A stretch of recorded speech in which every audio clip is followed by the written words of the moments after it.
외음부에 뾰루지 하나 났다고 해서 이런 사소한 걸로 병원에 가도 되나? 혼자 어떻게 해보려다가 더 커져서 오시는 분들이 60% 이상이 됩니다. 간지럽다고 긁거나 스스로 해결하려고 손으로 막 짜다가 이게 옆으로 번지거나 만성이 되어서 오시거든요. 혼자 거울 앞에서 열심히 짜보려고 해도 사실 이게 어려워요. 오히려 더 커지고 만성이 될 확률이 높습니다. 외음부 뾰루지는 이렇게 하세요. 저는 외음부 피부 질환을 전문으로 보고 있는 27년차 산부인과 전문의입니다. 일단 외음부에 뾰루지가 나면 보통은 성병이 아닌지 걱정하시는 분들이 많은데, 성병인 경우라면 헤르페스나 곤지름인 경우가 제일 많습니다. 성병이 아니라면 모낭염, 표피, 낭종 등이 제일 흔하죠. 이 부위를 피부과에 가서 보여주기도 힘들고, 또 산부인과에 가면 피부과로 가라고 하고, 이렇게 해서 어디로 가야 될지를 잘 모르겠어요, 이런 말을 제일 흔하게 듣습니다. 저는 피부질환과 산부인과 진료를 겸한 경력이 있고, 또 제왕절개나 자궁 적출 등 여성의 골반 내 수술도 많이 한 경력이 있어서 이런 분들을 도와드리는 것이 꼭 행복합니다. 몇 년씩 고생을 하고 오시는 분들이 정말 안타까워서 이렇게 영상을 제작하였습니다. 곤지름 같은 성매개 질환으로 생겨서 오시는 분들 대부분은 진찰을 하고 눈으로 보면 거의 알 수 있고, 때로는 검사가 필요한 분들도 있습니다. 아니면 성병이 아니라도 흔하진 않지만 종양인 때도 있어요. 처음에는 다 작고 가벼워 보여요. 정말 이러한 사소한 걸로 병원에 가도 되나 싶을 정도로요. 하지만 이렇게 작은 여드름 같이 나서 알고 보니까 이것이 피부암이거나 기저에 더 심각한 질환이 있었던 경우를 간혹 보는 적이 있습니다. 그래서 저희 산부인과에 오시는 피부 질환을 가지신 분들 중 이 질환을 제거하게 되면 100% 조직 검사를 통해서 정확한 원인을 파악합니다. 아니 뭐 뾰루지 하나 났다고 왜 조직 검사를 해? 하실 수도 있지만, 이게 양성 종양인지 또 악성 종양인지 어떤 이유로 생겼는지 정말 아주 조금 떼내어서 검사를 하는 것이니까 너무 놀라지 않으셨으면 합니다. 외음부에 뾰루지가 나면 종류가 굉장히 다양한데, 요즘에는 왁싱을 많이 하는 분위기라서 인그로잉 헤어나 모낭에 감염이 되어서 오시는 분들이 있어요. 너무 잦은 왁싱으로 인해서 외음부가 온통 상처와 그 상처로 인한 켈로드 형성이 되어서 너무 보기가 싫다고 호소하는 분들이 있습니다. 그리고 피지낭종이나 표피낭종 같은 것이 생기는 경우도 종종 있습니다. 보통 이런 분들은 혹이 생기고 가운데 구멍이 있어서 손으로 짜면 나을 것 같고, 또 하얀 분비물이 나오거나 염증이 나와서 스스로 짜냈다고 말씀하시는 분들이 있는데요. 그러나 이런 경우는 이미 주머니가 생겨있는 병인데, 그 주머니 자체를 없애지 않고 가운데 분비물만 짜낸다고 해서 이 질병이 없어지진 않아요. 일시적으로 분비물이 없어지지만 분비물이 또 차게 되고 또 염증이 생겨서 결국은 이 낭만 두꺼워지고 모두 다 제거하기가 힘들거나 제거해도 흉터가 크게 남는 수도 있습니다. 일단 저희 병원에서는 소독이라는 것을 굉장히 철저히 하고, 기구들도 완전히 멸균된 상태에서 시술을 하기 때문에 2차 감염의 위험이 거의 없습니다. 간혹은 보름처럼 생기지 않은 단순한 혹들을 제거하고도 항생제를 사용하지 않는 경우도 바로 이런 소독 때문입니다. 아무리 사소한 기구도 모두 멸균 상태로 여러분을 대하고 있으니 안심하셔도 좋습니다. 집에서는 이렇게 깔끔한 상태에서 균이 들어가지 않게 짜는 게 거의 불가능하죠. 그리고 손으로 이것을 짜려고 하다 보면 손에 보이지 않는 수많은 세균들이 상처 부위로 들어가서 2차 감염이 될 확률이 정말 높아요. 외음부는 감염이 되어도 자신이 보기에 잘 보이는 부분이 아니고, 또 더 커지거나 해도 알아차리기가 쉽지 않기 때문에 웬만하면 병원에 방문하시는 것이 좋습니다. 일단 외음부에 뭐가 생기면 전화를 하세요.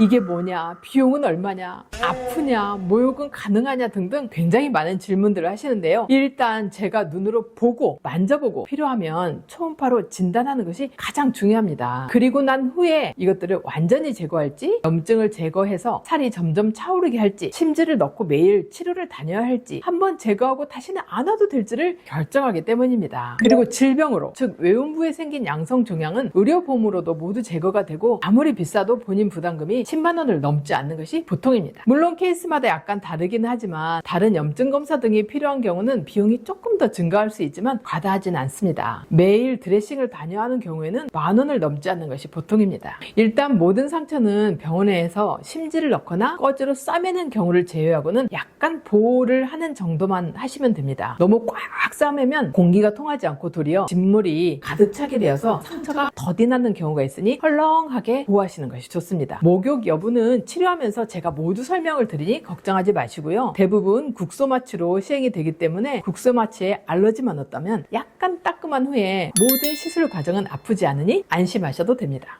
오늘은 외음부에 생기는 여러 가지 뾰루지와 양성 종양에 대해서 말씀드렸습니다. 감사합니다. 안녕.